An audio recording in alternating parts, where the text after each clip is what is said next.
ايه العواف عليكم حبايبي، ازيكم عاملين ايه؟ يا رب تكونوا بخير. فيديو جديد النهارده ان شاء الله. انا عارفه انا متاخره عليكم جدا في القناه، بس غصب عني والله. القناه كبيره واخده كل وقتي وكل مجهودي. بحبكم جدا في الله، وحشتوني جدا جدا. النهارده جايه احط لكم نقط على الحروف النهارده في غرفه البنات. طبعا انا نزلت الفيديو ده على قناه ام البنات، بس بعد ما الاوضه اتفرشت وكل حاجه. فالنهارده حابه ان انا اتكلم معاكم شويه وانا بعمل الاوضه. هتكلم معاكم في ايه؟ تعالوا نقول مع بعض النهارده. الاول نصلي على رسولنا الكريم عليه افضل الصلاه والسلام. ثاني حاجه تحطي الكومنت بتاعي اللي دايما بيساعدني. وتعالي النهارده نشوف مع بعض الاختلاف اللي كنتوا كلكم مختلف، يعني في ناس اختلفت وفي ناس توافقت معايا. انا من الناس اللي انا يعني متفقه معاهم في اللي انا عملته. ناس كتير جدا مبسوطه من الاوضه، بتغيير الاوضه، بتغيير الالوان، بتغيير كل حاجه بصراحه. بس يمكن انا ما وفقتش في حته الستاير. بس في ناس برضو عاجبها ان موضوع الستاير يبقى ماشي مع الاوف وايت مع الاوضه والكلام ده كله. بس انا النهارده هبدا معاكم كده. هقول لكم يعني هنشيل طبعا الكوفرته اللي كلكم قلتوا لي جيجي مش ماشيه مع اللون. هي فعلا انا شايفه ان هي مش ماشيه خالص، بس البنات سبتها بقى تغطوا بيها. بصوا زي ما انتم شايفين كده وتغدغوها يعني. هنروق مع بعض الاوضه كده بسيط، مش هتاخد في ايدينا اي حاجه خالص، لان انتوا عارفين ان انا لسه عاملاها. فكل اللي انا بعمله اللي هو الترويق العادي خالص، ان انا بنضف بس الملايه كده اهو. هنظبط مع بعض كل حاجه وهنحكي مع بعض دلوقتي كل حاجه. هنقول ايه الحاجات اللي انا ممكن اقدر اغيرها في الاوضه، وانتوا كلكم قلتوا لي يا جيجي اعمليها. وفي ناس كتير عايزه ارد على اسئلتها. يا رب يكون صوتي طالع بقى. لو مش طالع هقفل الصوت وهتكلم بصوتي. بس الناس بقى اللي بتقول لي يا جيجي اعملي السرير دورين فوق. طب خليكم معانا كده متفقين ان احنا هنعمل السرير هنا دورين. هنطفي بس التكييف عشان صوته ما يضايقكوش. طيب نعمل السرير ازاي دورين؟ وانا يعني هعمل سرير دورين ازاي والشباك ورا؟ يعني ما ينفعش يا جماعه، ما ينفعش كده. افضل لي بكتير. يعني هنا سرير ريتاش بتنام عليه، وملك بتنام هنا، ورقيه بتنام هنا. كمان في سؤال تاني جالي يا جيجي، طيب اعملي الاوضه، هاتي السرير هنا والدولاب هنا. مش هينفع لسبب، هقول لكم ليه. دخله الباب هنا. لو حطيت السرير هنا هيقفل معانا الباب خالص، مش هنعرف نخش الاتجاه بتاع الباب خلاص. وكمان لو نقلت السرير هنا، انا عامله لولا السراحه دي انا عاملاها لازقه في الحيطه، يعني متمسمره في الحيطه. يعني خلاص انا اخده المساحه. لما اجي النجار اخلي المساحه بالملي يعني بالظبط. فاهمين ازاي؟ اخده المساحات مظبوطه، وما حاولتش ان انا اوسع في المسافات يعني وكده. يعني هي الاوضه كده، هي الاوضه زي ما انتم شايفين كده خلاص. ده مبدئيا. تاني حاجه كلكم قلتوا لي يا جيجي طيب، يعني ده اول حاجه النقل مش هينفع. طيب كلكم معترضين اكتريتكم معترضين على الدولاب. بصوا افهمكم بس بالراحه بالراحه. الدولاب ده البنات اللي كانت طالباه مني، ماما احنا عايزين دريسنج، ماما احنا عايزين دريسنج، فخلاص عملته مفيش مشكله. وخلاص هم كمان زهقوا منه، يعني هم كمان عايزين يغيروا. فانا بما ان رايكم زي رايهم ان هم خلاص، هم احنا عملنا اللي احنا عايزينه، وعايزين بقى نغير الاوضه. هنغيرها ازاي بقى؟ انا طبعا مش وقته خالص ان انا اغيرها بصراحه. انا لسه طالعه من عمره وما صدقت ان انا خدت نفسي. دريتاش تعالي شوفي كده ان انا طالعه يعني وباينه وكده ولا لا. ماشي انا ما صدقت يا بنتي. مش عارفه انا كنت باينه لكم ولا مش باينه لكم ولا ايه بالظبط. ماشي ما علينا. ف بقول لكم قلت لي يا جيجي حاولي تقفلي الدولاب وبتاع. والله العظيم الدولاب متنظم عندي، ولا اجدع دولاب عروسه عشان تبقوا عارفين. بتنظم بالملي، لان انا بخش بعمل كنترول كده على الاوضه، افتح الباب واخش. الشنطه دي مش في مكانها، الجاكيت ده مش هنا، الجاكيت. فالدنيا دايما على طول في الاوضه مترتبه ومتظبطه. كون ان انتوا شايفين ان هو زحمه وبتاع وكان عايز اوضه لوحدها فاضيه، ده تمام ما عنديش مشكله فيه، بس مش وقته. فانا بصراحه هعملها. انا هعمل كده بس مش دلوقتي خالص. يعني انا بفكر ان انا اقفل الدولاب. هنقفله زي مثلا نصه خشب ونصه ازاز برضه، عشان انا خايفه من موضوع الازاز ده. فان شاء الله ان شاء الله على الصيف الجاي باذن الله. استحملونا بقى الفتره الجايه دي ان انتوا تشوفوها بالمنظر ده كده. لو شفتوها دلوقتي والله هقلب لكم الكاميرا مترتبه زي ما شفتوها في الفيديو اللي فات بالظبط. فان شاء الله ان شاء الله، عشان النهارده حبيت ارد على الاسئله وانا بروق الاوضه كده.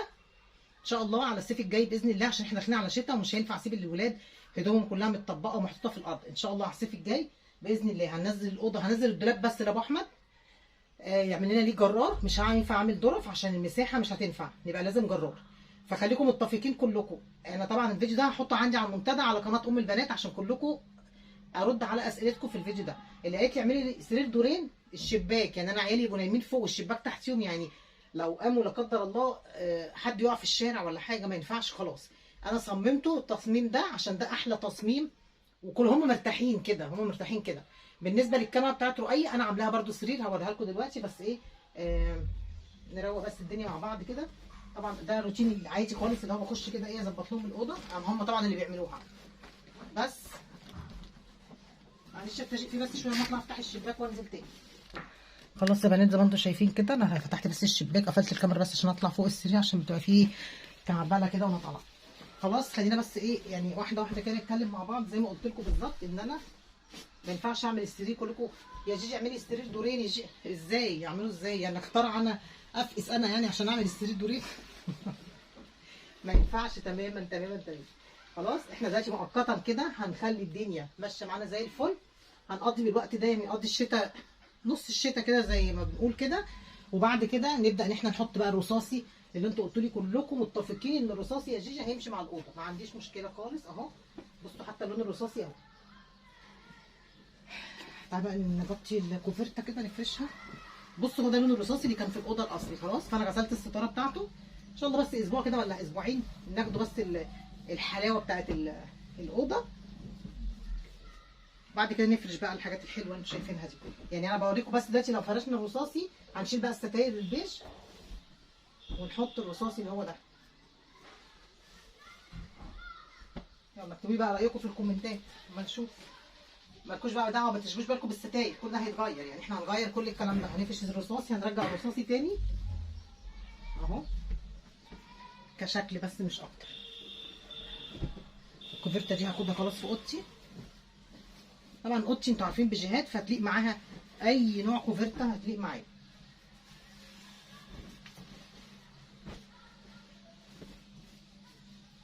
حتى لما رحت جبت الكوفرته ما طلعتش لون الالوان بالظبط، والله العظيم عندي عمى الوان وحياه ربنا. بس ماشي ما علينا. انا بشرح لكم ليه؟ عشان بس الناس كتير اسئلتها كتير، يا جيجي يا جيجي يا جيجي، فجيجي تهدي حيلها والله العظيم. طب بقى نرتب بس ايه الشنطتين دول كده معاكم اهو، عشان في كعبله ملك نزلت فهي بتاخد الحاجه بتنحكش الدنيا، فانا برتب وراها لغايه ما هي بقى تيجي تظبط دنيتها. تعالوا كده معايا. خلاص يا بنات خلينا بقى ايه كده ان شاء الله على الصيف الجاي زي ما قلت لكم انا هبدا ان انا الشنط الصغيره كده قدام هنا. الصيف الجاي ان شاء الله نعمله بقى ظرف كده ازاز شكلها شيك كده ان شاء الله باذن الله، ونقضي بقى بالموجود دلوقتي زي ما بيقولوا كده، الجوده بالموجوده يعني. هم والله فرحانين بيها كده وكانوا طالبينها مني كده، وكانت الدنيا ماشيه زي الفل مفيش اي حاجه. جيت انتوا حرضتوا العيال عليا، حرضتوا عيالي عليا يا ماما يا ماما، قلت لهم ماشي حاضر مفيش اي مشكله. خلاص رتبنا الشنط كده المنظر ده لغايه ما هم بقى يجوا يظبطوا. هنا كمان انا كنت غاسله لبس المدرسه، كل ده لبس المدرسه والشنطه اهي، الحاجات دي كلها هحطهم بس على السرير كده.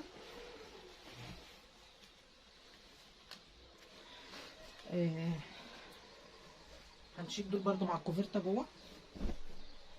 دي كتب بقى كده، شويه كتب كده قران.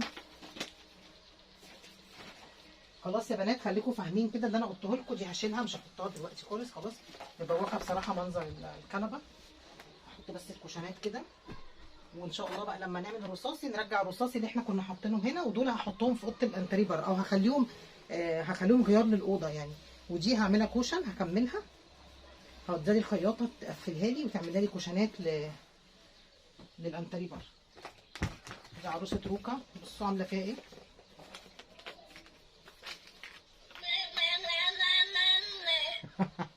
بصوا اسمعوا عامله ايه يا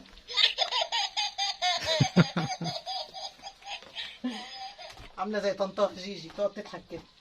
لمي بس الحاجات الرفيعه دي كده يا جميله يا حظي السودا يا نيم، حظي السودا يا نيم. هم عشان نازل راحوا المدرسه فالدنيا متكعبله. يعني على فكره انا كنت بعمل غدا جوه، بس كلامكم بقى جه في دماغي كده، لا لازم اتكلم بقى. دي هدوم ملك بتاعت الجيم بتاعها، فضيتها من الشنطه اللي هي تنزل بيها وسابت لي دي هنا. ودي هدوم ريتاج نزلت تجيب لي طلبات من تحت فقلعتها وحطيتها هنا. فاحنا ما علينا ان احنا نعمل كده كل يوم كل يوم كل يوم.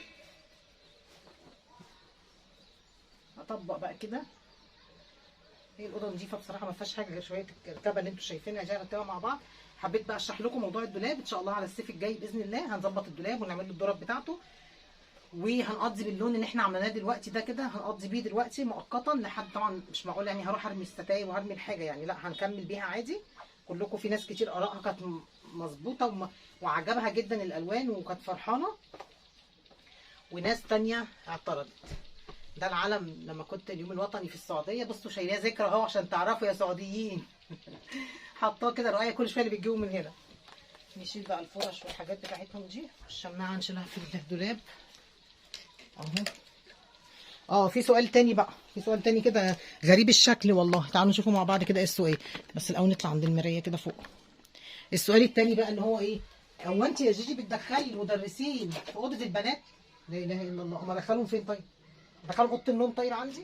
طيب هشرح لكم ليه ندخلهم اوضه البنات. عشان خاطر اوضه البنات احنا بنبقى قاعدين، باباهم بيجي من الشغل من بره، قعدتنا زي ما انتم عارفين قعدتنا كلها، شفتوا ده؟ هلحن لكم قريب، هلحن لكم قريب. ولا الموسيقار اسمه ايه ده؟ اسمه ايه؟ الموسيقار بتاعنا اسمه ايه؟ هظبط لكم الدنيا. المهم يعني، المهم يا ولاد، المهم خليكم معايا مركزين، ركزوا معايا هنا. هو ده ايه؟ نضاره، البت سارقه النضاره بتاعتي من بره. دي كتب ملك كده بتقعد تقراها، والريموت اتكسر الحمد لله. المهم بقى تعالوا، انا كنت بقول لكم ايه؟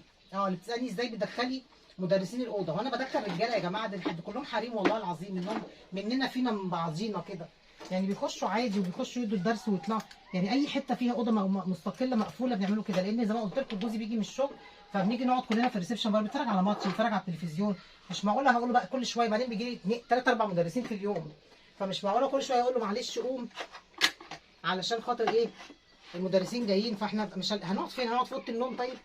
الشقه زي ما انتم شايفين يعني، فايه المشكله يعني؟ مش شايفه فيها مشكله والله، مش شايفاها لها اي مشكله خالص. كده ظبطت الدنيا وزي الفل. شيل بس دول نطلعهم بره. استنى تخش في اي حته، انا جايه لكم تاني. فاهميني ولا ايه؟ فاهميني اكيد، فاهميني والله.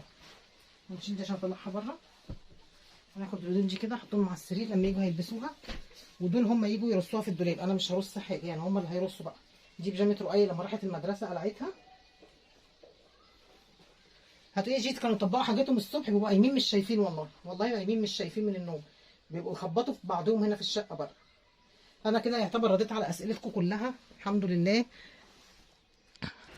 يعتبر كده انا رديت لكم على جزء من الاسئله اللي حضراتكم سالتوني عليها، وما عرفتش ارد عليكم في الفيديوهات اللي فاتت، لان الفيديوهات اللي فاتت ما كانتش تخص الاوضه خالص يعني، هي كانت تخص الروتين بتاعي اليومي اللي هو الطبخ والحاجات دي، فما حبيتش خالص ان انا ادخلكم في متاهات يعني.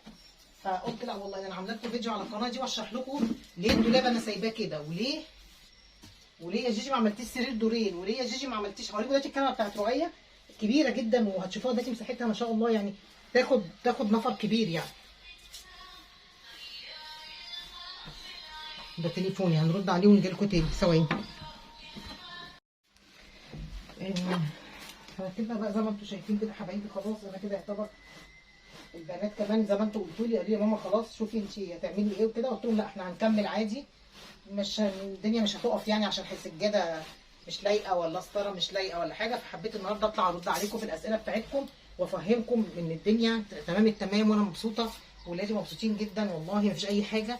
بس انتوا بس قومتم عليا موضوع الدولاب ده، فانا كمان كانت الفكره في دماغي والله بقى لها فتره، بس انا قلت ايه مش وقته خالص بصراحه، لسه طالعه من العمره بتاعت الاوضه بتاعت النوم دي، فالدنيا عندي ما كانتش مش متظبطه بصراحه، ما عنديش استعداد بقى صناعيه تخش وتطلع والكلام اللي انتوا عارفينه ده. تعالوا اوريكم بقى الكنبه بتاعت روكا اللي انتوا بتقولي رؤية بتنام فين اهي. هوريكم رؤية يعني بتنام في الشارع مثلا، والله بتنام معانا هنا بتنام معاهم في الاوضه هنا.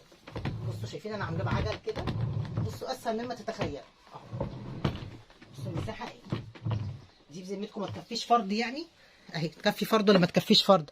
تكفي فرد. وبصوا في فرد فوق يعني، اللي عايز ينام فوق ماشي ياخد يعني، ساعات رؤية بتنام فوق ما بتنامش تحت، وساعات بتحب تنام تحت. وهو بصوا يعني عاملاها لهم كده يعني ايه، مره فوق مره تحت، مره عارفين حبه فوق وحبه تحت، هم ولادي حبه فوق وحبه تحت. عملتها بالشكل اللي انتوا شايفينه ده، بتتجرب هي مفيش اي مشكله خالص. خلاص نيجي بقى على سرير البنات كده، اللي انتوا برضو بتقولوا لي يا جيجي السرير ده متر وعشرين يا جماعه، عشان في حد بيقول لي صغري السرير. صغره ازاي؟ صغره ازاي؟ ده متر وعشرين يا دوبك، يعني ده متر وعشرين، وتحت زي ما انتم شايفين اهو الصوت بفتح عادي كبير جدا على فكره. ده لسه كمان ما جريتش اهو، متر وعشرين، متر وعشرين اخد ولادي والحمد لله. ممكن حد كمان يطلع ينام جنبه، يعني صحاب ملك لما بيجوا ساعات بالنهار مثلا جايين من الكليه هيروحوا شويه اعمل غدا ولا حاجه، ابص الاقي الخمسه سته مرمين على السراير هنا، والحمد لله الدنيا مكفيه وتمام التمام. خلاص اهو، هو ليه عجل من تحت كده انا عاملاه بالطريقه دي كده بس كده، اخده كل حاجه. ازاي بقى انا اعمل دورين سرير بدورين يعني؟ دي استنوا بس عشان رجلي اللي طالعه لكم ولا ايه مش عارفه. اعملي السرير بدورين، اعمله ازاي بدورين؟ اعمله ازاي يعني؟ انا اعمل لنا واحد فوق هنا، طب والعيال تنزل في الشارع وانا نايمه ولا ايه بالظبط؟ مش عارفه. هي الاوضه حجمها كده والدولاب اتصمم، الدولاب لما عملته اتصمم على الاساس ده. اهم حاجه في الحاجه يا جماعه عشان تبقوا فاهمين، يعني اهم حاجه الرضا. الرضا اللي هو ايه؟ ان انا مبسوطه جدا من دولاب الولاد لانه دايما مترتب ودايما متنظم، دي اهم حاجه بالنسبه لي. انا الاوضه زي ما انتم شايفين قافلين الشباك ليل ونهار مش بنفتحه، التكييف شغال، المروحه شغاله، قافلين على نفسهم الباب قاعدين، ولو في شويه تراب ولا حاجه هم على طول الفرشه اللي عندي دي بيمسكوا يلمعوا، وانا على طول مسيطره. يعني انا على طول بخش الاوضه ابص بصه كده، النظام مش عاجبني، ده جاي هنا ليه وده جاي هنا، فبص الاقيهم مرتبين الدنيا كلها. انا سبت لهم الاوضه دي كلها كده ليهم، هم اللي بيعملوا فيها كل حاجه. اخش زي ما انتم شفتوا كده الصبح، انا دخلت يا دوبك لميت بس شويه الحاجات اللي هم قلعوها، وده غسيل انا جايباه من المنشر جايباه، لميت الدنيا بس وروقت السريرين كده وكنست الارض وخلاص. لكن هم لو قاعدين يوم اجازه هم اللي عليهم الوضع ده كله، هم اللي عليهم المسؤوليه دي كلها. لكن بره ده تصويري وشغلي انا، فما برضاش اخليهم يعملوا حاجه، بقول لهم لا سيبوا الحاجه بره، لان انا هصور، لو مش هصور خلاص بيتعايشوا مع نفسهم وبيعملوا حاجتهم.